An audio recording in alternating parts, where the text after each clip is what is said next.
सोलापूर महापालिकेच्या सभेत स्वीकृत सदस्य निवडीच्या मुद्द्यावरून तीव्र राजकीय गोंधळ निर्माण झालेला। सत्ताधारी भाजप आणि विरोधी पक्षांच्या सदस्यांमध्ये यावरून जोरदार शाब्दिक चकमक आणि घोषणाबाजी झाली।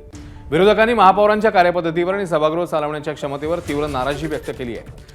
भाजपने 9 पैकी 8च नावं जाहीर केल्याने पहिल्याच सर्वसाधारण सभेत प्रचंड गोंधळ झाला आणि गोंधळातच ही सभा तहकूब करण्याची वेळ भाजपवर आली।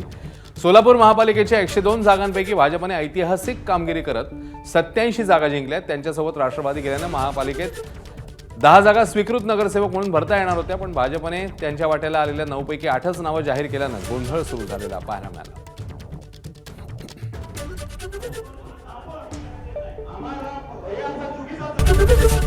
एबीपी माझा, उघडा डोळे बघा नीट।